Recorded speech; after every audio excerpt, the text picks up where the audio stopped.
Hello दोस्तों, SPB study point पे आप सबका स्वागत है। दोस्तों आज हम देखने वाले हैं 100 मोस्ट इम्पोर्टेंट प्रश्न जो आपका फिजिक्स, केमिस्ट्री और बायोलॉजी से होगा।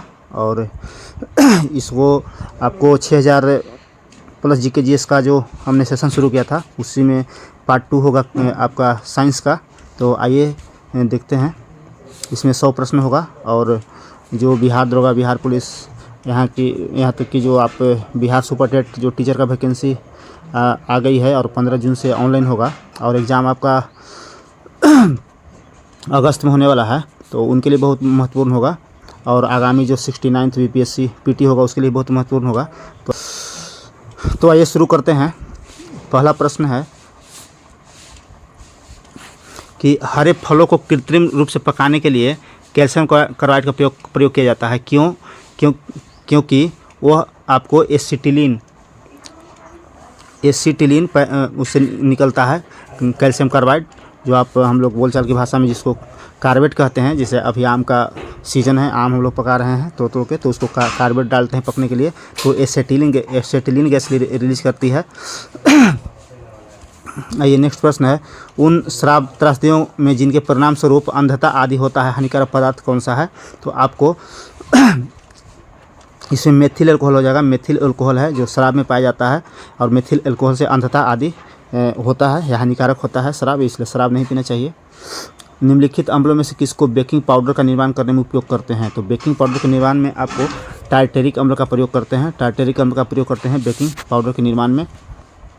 लैक्टिक अम्ल की बात करें तो ये दूध में पाया जाता है, दूध में पाया जाने वाला है।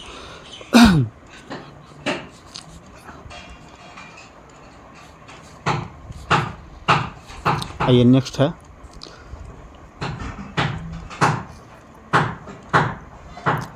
कौन सा प्राणी एक समय दोनों तरफ देख सकता है? तो आपका जो गिरगिट है जो दोनों तरफ देख सकता है। हम लोग का जब भी देखते हैं तो एक तरफ राइट या लेफ्ट देखते हैं, मगर गिरगिट है जो आपका लेफ्ट राइट दोनों तरफ एक ही साथ देख सकता है।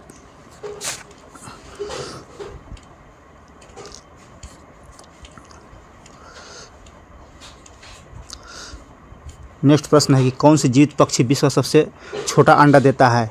तो सबसे छोटा आपको जो हमिंग बर्ड है जो सबसे छोटा जीवित पक्षी है, सबसे छोटा अंडा देता है। हॉर्नबिल पक्षी है जो आपका नागालैंड में पाया जाता है और हॉर्नबिल महोत्सव भी वहाँ मनाया जाता है। लंबी चोंच वाली हॉर्नबिल होता है।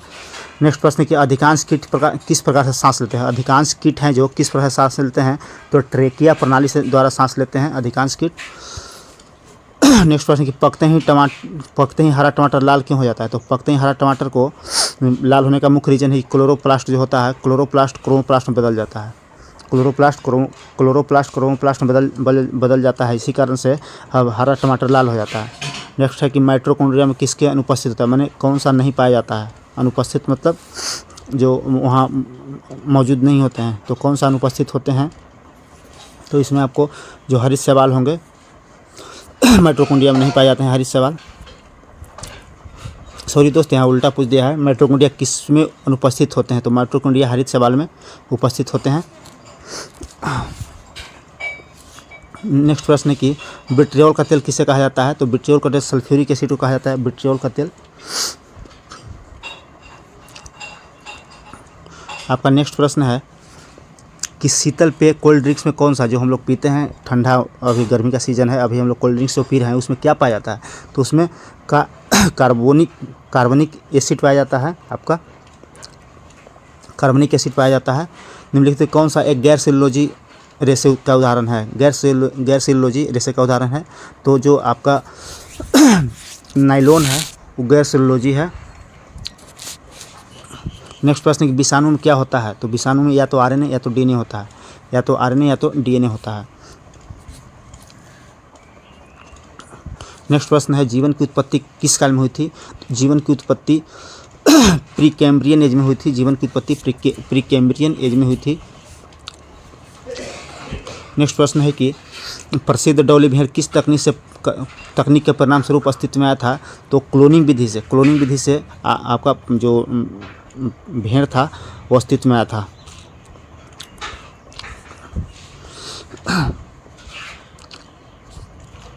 नेक्स्ट प्रश्न है किण्वन प्रक्रिया द्वारा उत्पादित पहला विटामिन कौन सा है?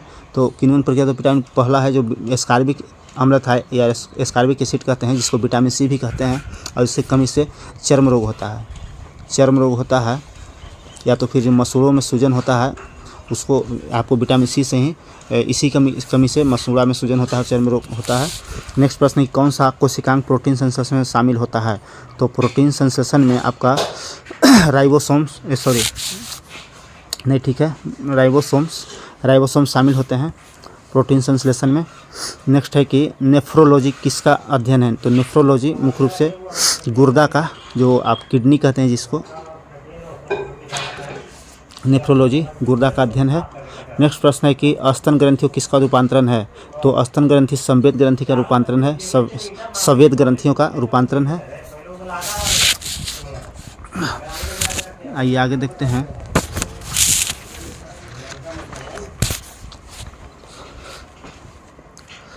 नंबर 119 नंबर प्रश्न बोलता है कि कौन सा जोड़ा गलत है? तो आइए बाई ऑप्शन देखते हैं। तो इसमें कौन सा गलत है? तो आपको विटामिन ए थायमिन सही है, विटामिन B12 राइबोफ्लेविन सही है, B3 पेंटोथेनिक अम्ल ये भी सही आपका है। आपका जो डी नंबर ऑप्शन है B5 पायरिडॉक्सिन नहीं होगा। नेक्स्ट प्रश्न है कि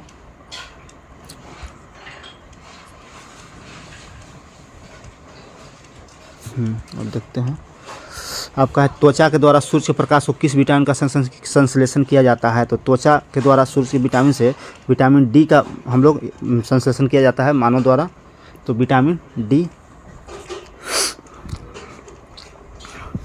ऑक्टेन संख्या किसका गुणवत्ता मापता है? तो ऑक्टेन संख्या पेट्रोल की गुणवत्ता को मापता है, ऑक्टेन संख्या। नेक्स्ट प्रश्न है कि जैव विविधता के संदर्भ में सांपों के अंगों का लोप होने का स्पष्ट किया जाता है उसके अंगों का उपयोग तथा अनुपयोग से। उसके अंगों का उपयोग तथा अनुपयोग से सांपों के अंगों का लोप होने का स्पष्ट किया जा सकता है। नेक्स्ट प्रश्न है कि नेफेंथिस खासियान घटपर्णी दुर्लभ एवं आपातीय पौधा पाया जाता है, तो ये आपका मेघालय में पाया जाता है। मेघालय में पाया जाता है, पूर्वोत्तर का राज्य है, मेघालय में पाया जाता है। ये आपको मांसाहारी पौधा है, चूँकि इसका जो इसका जो पौधा होता है उसमें मतलब कीड़ा जाता है तो उसको अपने आप में समाहित कर लेता है, और इसलिए इसको मांसाहारी भी कहा जाता है, और ये मेघालय में पाया जाता है घटपर्णी पौधा।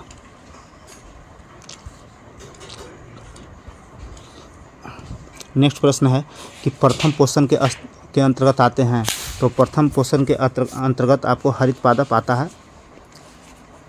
हरित पादप प्रथम पोषण स्तर के अंतर्गत आते हैं।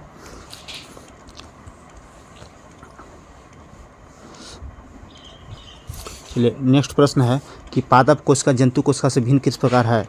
तो पादप कोशिका जंतु कोशिका, पादप कोशिका में आपको कोशिका भित्ति पाया जाता है जो सेलुलोज का बना होता है। ये भी आपका प्रश्न पूछता है बहुत कि किस चीज़ का बना होता है, तो सेलुलोज का बना होता है जो कोशिका भित्ति होती है, पादप कोशिका भित्ति, और जंतु में कोशिका भित्ति नहीं पाया जाता है, इसलिए भिन्न होता है। नेक्स्ट प्रश्न है कि निम्नलिखित एसआई यूनिट में कौन एक सही सुमेलित नहीं है? तो कार्य जूल सही है, बल न्यूटन सही है, द्रव्यमान केजी सही है, दाब पास्कल होगा, डाइन नहीं होगा, दाब का डाइन नहीं होगा, यही आपका गलत है, यहाँ पास्कल होगा। तो आपका डी ऑप्शन सही है इसमें। नेक्स्ट प्रश्न है आपका कि वायुमंडल की सापेक्ष आर्द्रता मापी जाती है, तो वायुमंडल की सापेक्ष आर्द्रता हाइग्रोमीटर से मापा जाता है। अगर ही घनत्व देता तो हाइड्रोमीटर हो जाता है, घनत्व हाइड्रोमीटर से, आर्द्रता हाइग्रोमीटर से, लेक्टोमीटर से दूध की शुद्धता मापते हैं, दूध की शुद्धता लेक्टोमीटर से मापते हैं। नेक्स्ट प्रश्न है कि 128 नंबर की रडार उपयोग में आते हैं, तो रडार मुख्य रूप से रेडियो तरंग द्वारा वस्तुओं की स्थिति ज्ञात करने में रडार का उपयोग किया जाता है। नेक्स्ट प्रश्न है आपका यदि पृथ्वी की गुरुत्वाकर्षण बल अचानक लुप्त हो जाता है यानी खत्म हो जाता है तो कौन सा परिणाम सही होगा? तो इसमें वस्तु का भार तो पहले शून्य हो जाएगा परंतु द्रव्यमान वही रहेगा। देखिए यहाँ एक क्वेश्चन फंसाता है कि अगर कोई भी वस्तु हम चंद्रमा पर ले जाते हैं तो उसका द्रव्यमान और भार में क्या परिवर्तन होता है, तो द्रव्यमान वही रह जाएगा। किसी भी वस्तु है उसका द्रव्यमान कहीं भी ले जाएगा एक ही रहेगा, वो बदलेगा नहीं, सिर्फ भार कम और ज़्यादा होता है। तो याद रखिएगा द्रव्यमान स्थिर रहता है। नेक्स्ट प्रश्न है कि अगर किसी वस्तु को 8 किलोमीटर प्रति सेकंड के वेग से अंतरिक्ष में फेंका जाए तो वह क्या होगा। तो 8 किलोमीटर प्रति सेकंड से आप फेंकते हैं किसी वस्तु को अंतरिक्ष में तो वापस ज़मीन पर आकर गिरेगा वो वापस ज़मीन पर आकर गिरेगी, क्योंकि पलायन वेग जो होता है पृथ्वी का 11.2 किलोमीटर प्रति सेकंड होता है। अगर 11.2 किलोमीटर प्रति सेकंड से किसी वस्तु को हम अंतरिक्ष में फेंकते हैं तो वापस कभी नहीं आएगा, वो गुरुत्व केंद्र से बाहर चला जाता है।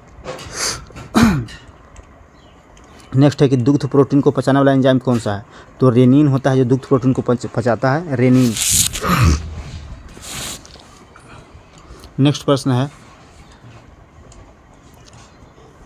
कि अन्य पशुओं के मांस की तुलना में मछली का उपयोग स्वास्थ्य माना जाता है, उपभोग स्वास्थ्यकर माना जाता है, क्योंकि मछली में होता है, इसमें होता है बहुत असंतृप्त वसा अम्ल पाया जाता है, बहु असंतृप्त वसा अम्ल पाया जाता है मछली में, इसलिए सलाह दिया जाता है कि मछली लोग ज़्यादा खाएं। नेक्स्ट प्रश्न है कि शरीर में निम्नलिखित में कौन सा संक्रमण से हमारी रक्षा करता है। तो संक्रमण से हमारी रक्षा करेगा जो होता है श्वेत रक्त कणिकाएं, जिसको WBC कहते हैं, ब्लड रेड कॉर्पोरेशन। आपका WBC और RBC है जो रक्त परिवहन करता है। नेक्स्ट है कि निम्नलिखित में कौन सा मानव गुर्दे का समानता कार्य नहीं है। तो मानव गुर्दे का समानता कार्य नहीं है आपको जो रक्त में शर्करा की मात्रा होता है उसको नियंत्रित करना, इसका काम नहीं है। रक्त में शर्करा की मात्रा को नियंत्रित करना वो आपको जो पेनक्रियाज होता है, जिसको अग्नाशय हिंदी में कहते हैं, अग्नाशय द्वारा जो आपको इंसुलिन होता है स्रावित, उससे नियंत्रित होता है। रक्त में जल की मात्रा नियंत्रित करना सही है, यूरिया को छानकर बाहर करना सही है, कई हार्मोन का स्राव करना ये भी सही है। तो ऑप्शन 20 इसका सही आंसर हो जाएगा। नेक्स्ट कहता है कि लोलक घड़ियाँ गर्मी में सुस्त हो जाता है क्योंकि उसकी लोलक की लंबाई बढ़ जाती है। नेक्स्ट है कि एक कटा हुआ हीरा जगमगाहट के साथ चमकता है, क्या कारण है। तो इसका मुख्य कारण है पूर्ण आंतरिक परिवर्तन के कारण कटा हुआ हीरा जगमगाहट के साथ चमकता है। नेक्स्ट प्रश्न है कि त्रिविम फोटो के लिए किसका प्रयोग करते हैं। तो होलोग्राफी का प्रयोग करते हैं त्रिविम फोटो के लिए।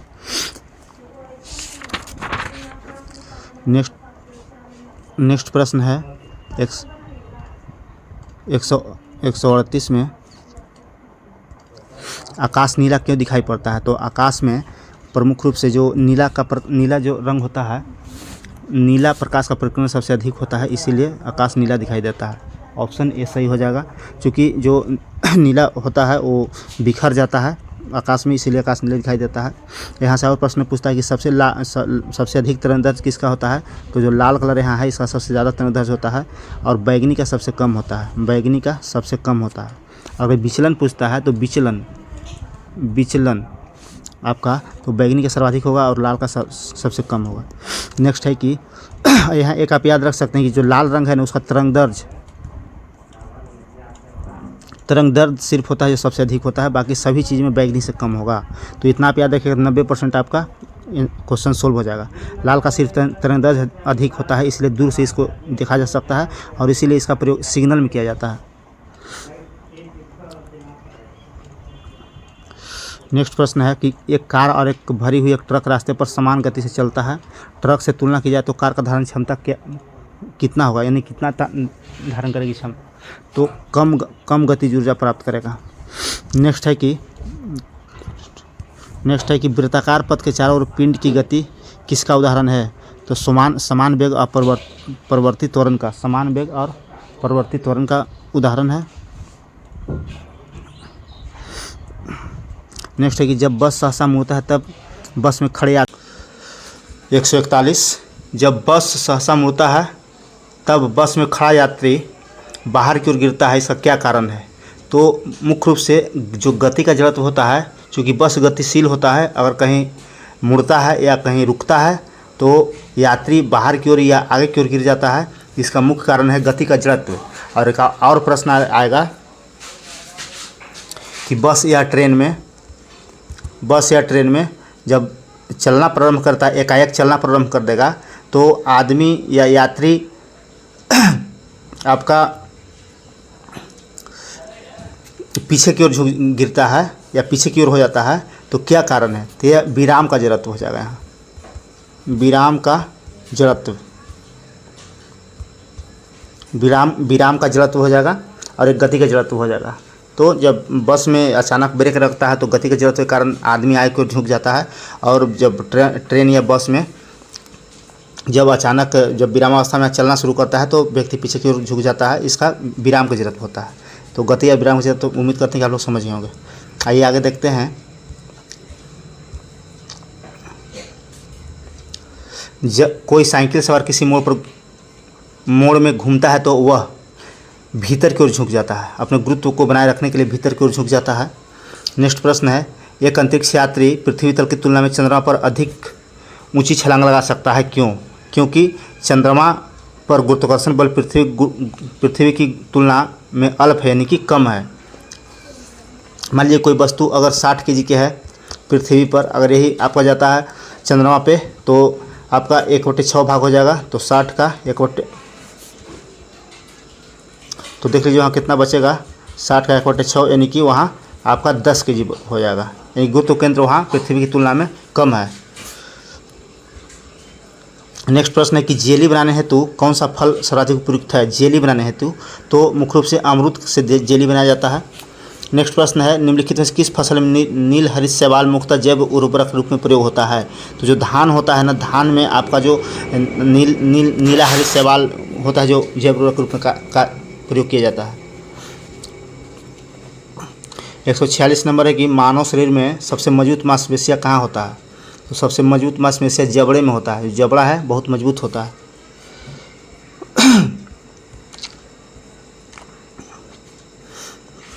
नेक्स्ट प्रश्न है, विटामिन डी निम्नलिखित में से क्या पाया जाता है? विटामिन डी में तो यहाँ पे आपका पूछ दिया है रासायनिक नाम, तो विटामिन डी कैल्सीफेरोल पाया जाता है, विटामिन डी कैल्सीफेरोल। नेक्स्ट प्रश्न है,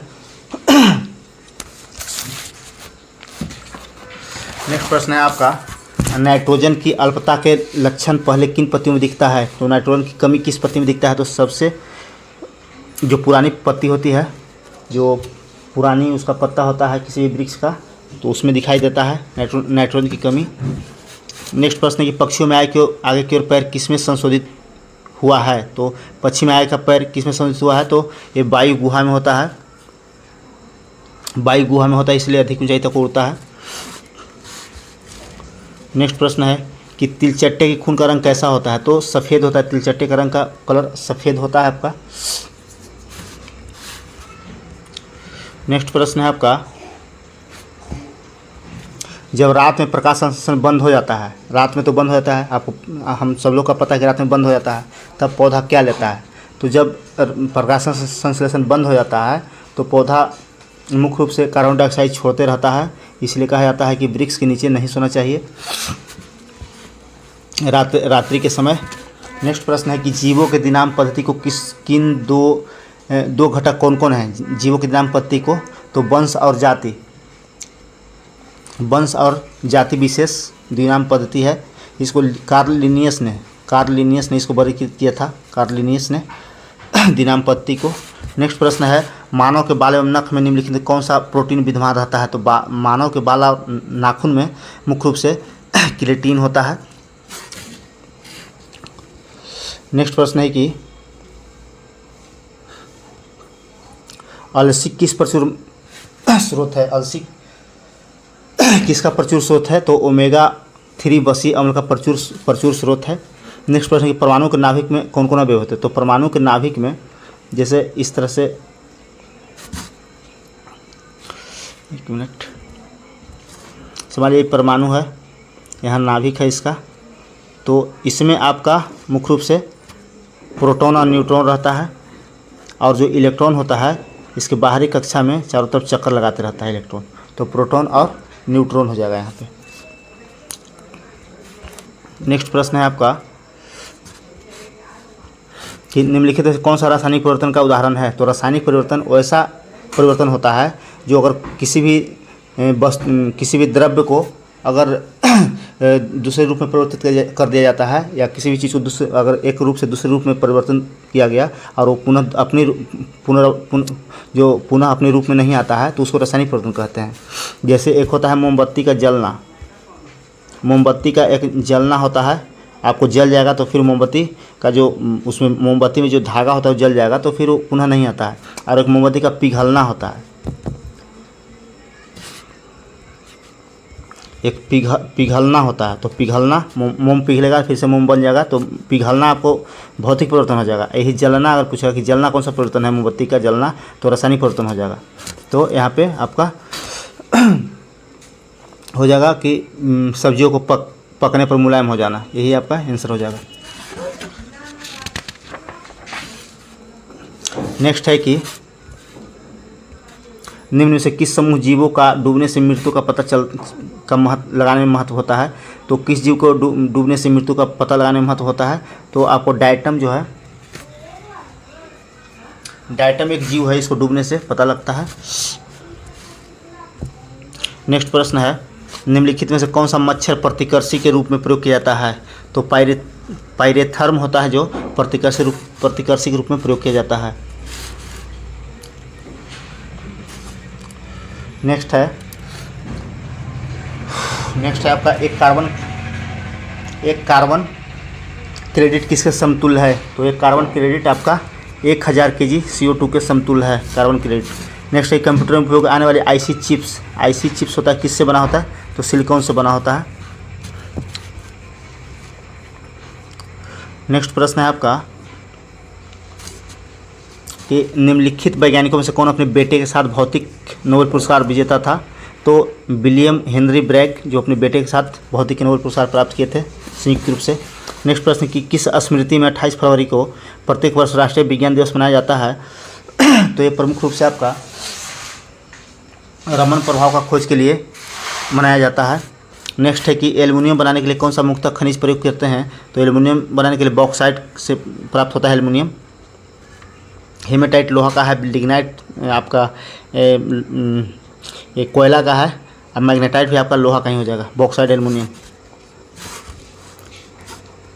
64 नंबर प्रश्न है, भारी मशीन में उपयोग के लिए स्नेहक कौन सा है। तो भारी मशीन में ग्रेफाइट का प्रयोग करते हैं। नेक्स्ट प्रश्न है आपका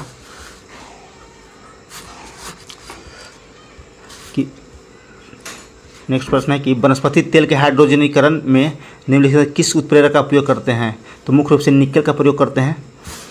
नेक्स्ट है कि निम्नलिखित किसमें टेप रिकॉर्डर की टेप लेपित रहता है। तो इस जो आपको फेरोमैग्नेटिक चूर्ण है इसमें टेप रिकॉर्डर का टेप लेपित रहता है। नेक्स्ट है कि टैकियान से क्या तात्पर्य है।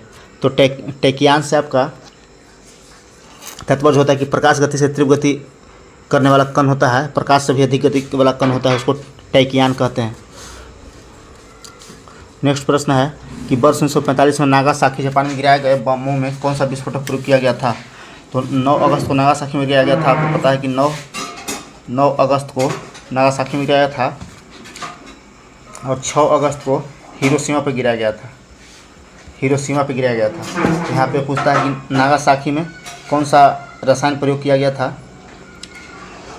तो प्लूटोनियम का यहाँ प्रयोग किया गया था। अगर यही पूछता कि 6 अगस्त को कहाँ पे जो गिराया गया था हिरोशिमा पे, इसमें क्या प्रयोग किया गया था। तो 6 अगस्त को आपको यूरेनियम का प्रयोग किया गया था। तो 9 अगस्त प्लूटोनियम और 6 अगस्त यूरेनियम। नेक्स्ट प्रश्न है कि कौन युग सुमेलित नहीं है। तो एल्युमिनियम बॉक्साइट तो सही होगा, क्योंकि एल्युमिनियम से प्राप्त करते हैं, बॉक्साइट से प्राप्त करते हैं एल्युमिनियम। नेक्स्ट है कॉपर सिनेबार। तो कॉपर सिनेबार यही आपका गलत है, चूँकि सिनेबार है जो आपका पारा का है और बाकी सभी सही है। जिंक का एलिमेंट ठीक है, आयरन हेमेटाइट। नेक्स्ट है कि रासायनिक रूप से सूखी बर्फ क्या है। सूखी बर्फ तो ठोस कार्बन डाइऑक्साइड है, बर्फ एक ठोस कार्बन डाइऑक्साइड है। नेक्स्ट है कि खारे पानी को शुद्ध पानी में परिवर्तन करने के लिए कौन सी प्रक्रिया अपनाते हैं। तो मुख्य रूप से उत्क्रम प्रासरण का प्रयोग करते हैं खारे पानी को शुद्ध करने के लिए। नेक्स्ट है कि फोटोग्राफी की प्लेट निम्नलिखित में किसकी परत चढ़ाई जाती है। तो सिल्वर ब्रोमाइड की परत चढ़ाई जाती है। सिल्वर ब्रोमाइड की परत चढ़ाई जाती है फोटोग्राफी प्लेट पे। नेक्स्ट है कि वह क्रिया जिसके द्वारा पौधे अपने भोजन तैयार करते हैं क्या कहलाता है? तो प्रकाश संश्लेषण कहलाता है, प्रकाश संश्लेषण। और एक प्रश्न और आता है कि क्या रात में होता है प्रकाश संश्लेषण? तो नहीं, सिर्फ और सिर्फ दिन में प्रकाश संश्लेषण की क्रिया होती है।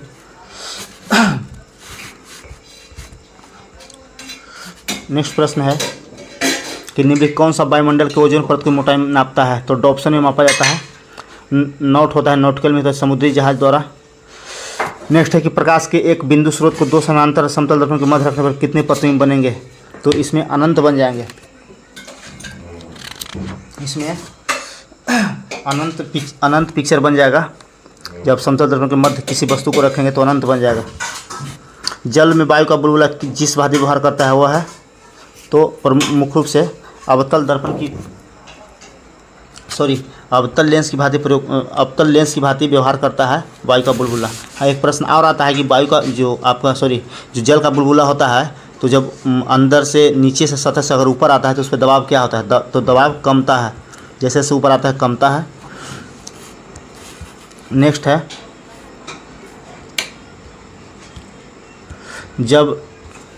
जब लाल, नीले और हरे प्रकाश एक पुंज पे पड़ेगा तो तब प्रकाश का रंग कैसा होगा? तो सफ़ेद हो जाएगा, वाइट हो जाएगा, क्योंकि ये प्राथमिक रंग है। लाल, नीला और जो हरा है प्राथमिक रंग है, इसी के रंग से सभी रंगों का उत्पत्ति हुई है। अगर तीनों एक ही जगह पड़ेगा तो सफ़ेद दिखेगा, उजला दिखेगा। नेक्स्ट है कि स्वचालित इंजनों हेतु निम्नलिखित कौन सा एक हिमरोधी के तौर पर प्रयुक्त करते हैं? तो स्वचालित इंजनों हेतु आप प्रमुख रूप से एथिल ग्लाइकोल का इस्तेमाल करते हैं, एथिलीन ग्लाइकोल का इस्तेमाल करते हैं। नेक्स्ट है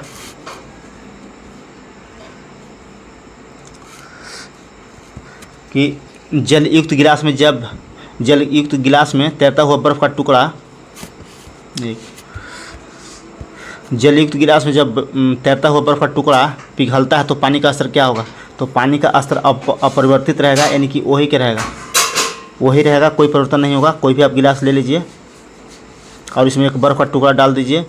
अगर इसको आप बर्फ़ पूरा पिघल भी जाएगा तो कितना हो बड़ा अगर उसका टुकड़ा है बर्फ़ का, तो जल स्तर में कोई प्रभाव नहीं पड़ेगा, अपरिवर्तित रहेगा। नेक्स्ट है कि अल्फा कण के दो धन आवेश होते हैं, इसका द्रव्यमान लगभग किसके बराबर होते हैं? तो इसमें मुख्य रूप से हीलियम के एक परमाणु के नाभिक के बराबर होते हैं, नेक्स्ट है कि तब कोई प्रतिक्रिया नहीं होती जब भाप गुजरती है ऊपर से, किसके ऊपर से? तांबे के ऊपर से गुजरेगा भाप, तो कोई प्रतिक्रिया नहीं होगा। नेक्स्ट है कि निम्नलिखित किस पदार्थ की विद्युत चालकता सर्वाधिक होती है? तो सर्वाधिक विद्युत चालकता आपका चांदी का होता है। तो एक प्रश्न यहाँ पैदा होता है कि चांदी का तार क्यों नहीं बनाया जाता? तो चांदी का तार बनाना बहुत मुश्किल, बहुत महंगा पड़ जाएगा, इसीलिए लोग नहीं बनाते हैं। तांबा ही देखते हैं कितना महंगा होता है, एल्यूमिनियम सस्ता पड़ता है, तो इसलिए चांदी का नहीं बनता है। विद्युत का सर्वाधिक चालक होता है। नेक्स्ट प्रश्न है आपका कि जीव कोशिकाओं में आनुवंशिक लक्षणों के नियंत्रण में कौन उत्तरदायी होता है? तो इसमें प्रमुख रूप से जो डीएनए है, डीएनए उत्तरदायी होता है।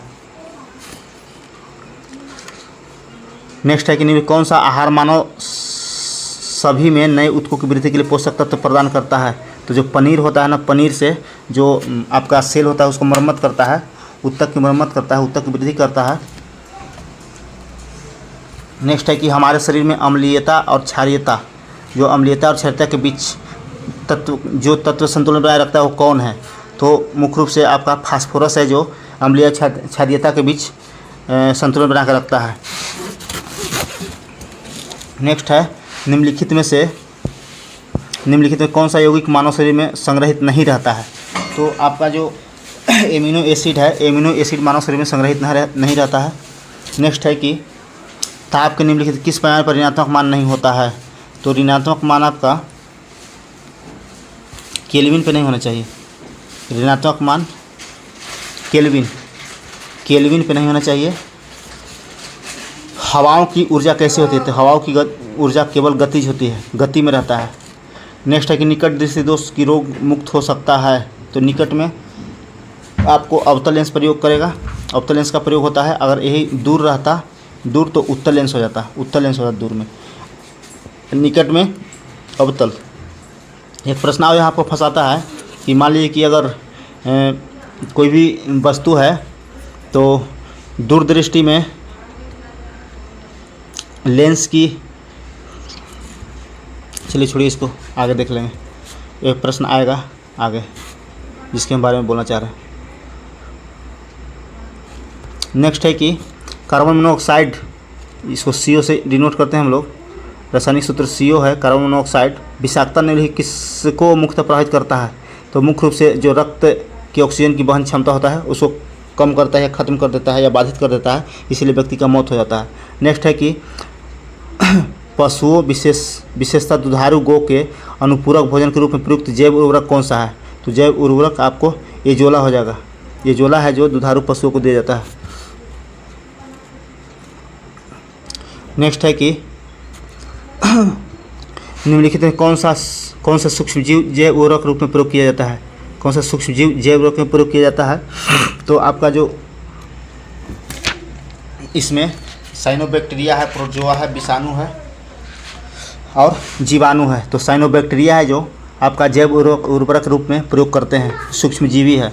नेक्स्ट है कि निम्नलिखित कौन सा मानव शरीर की सबसे छोटी हड्डी है? तो जो स्टेपिज है, ये कान में स्थित होता है, कान वाली हड्डी स्टेपिज है, सबसे छोटी हड्डी है। नेक्स्ट है आपका कि निम्नलिखित कौन सा लवण मानव हड्डियों में सर्वाधिक मात्रा में पाया जाता है? तो जो कैल्शियम फॉस्फेट होता है, कैल्शियम फॉस्फेट मानव शरीर में सर्वाधिक मात्रा में पाया जाता है। नेक्स्ट है कि आपका 195 नंबर है, दांतों पर जमी परत बनी होती है किसका? तो इसमें भोजन के कण, थूक, मुख, अम्ल और बैक्टीरिया से बनी होती है, जो दांत पे जमता है परत। नेक्स्ट है कि तेल का एक बैरल लगभग किसके बराबर होते हैं? तो 159 लीटर और एक बैरल होता है। चलिए नेक्स्ट प्रश्न है, मानव शरीर का तापमान क्या होता है? तो न जाड़े में घटता है, नहीं गर्मी में बढ़ता है, यानी कि स्थिर रहता है। इंसुलिन हार्मोन एक है पेप्टाइड, इंसुलिन हार्मोन एक पेप्टाइड है। आपको इंसुलिन हार्मोन है जो आपको अग्नाशय पेनक्रियास से बीटा सेल से निकलता है। नेक्स्ट है कि हमारे शरीर में रक्त का दाब क्या होता है? तो वायुमंडलीय दाब से अधिक होता है। हमारे शरीर में रक्त दाब वायुमंडलीय दाब से अधिक होता है। नेक्स्ट है कि रक्त के प्लाज्मा में निम्नलिखित किसके द्वारा एंटीबॉडी निर्मित होता है? तो एंटीबॉडी लिम्फोसाइट द्वारा निर्मित होता है, लिम्फोसाइट द्वारा एंटीबॉडी निर्मित होता है। तो इस प्रकार से 100 प्रश्न आपको क्लियर हुआ। ये आपका दूसरा पार्ट है। अगर दोस्तों वीडियो अच्छा लगे, सेशन अच्छा लगे तो अधिक से अधिक लाइक, सब्सक्राइब और शेयर ज़रूर करें और वीडियो को लास्ट तक देखिएगा। लास्ट तक देखने के लिए धन्यवाद।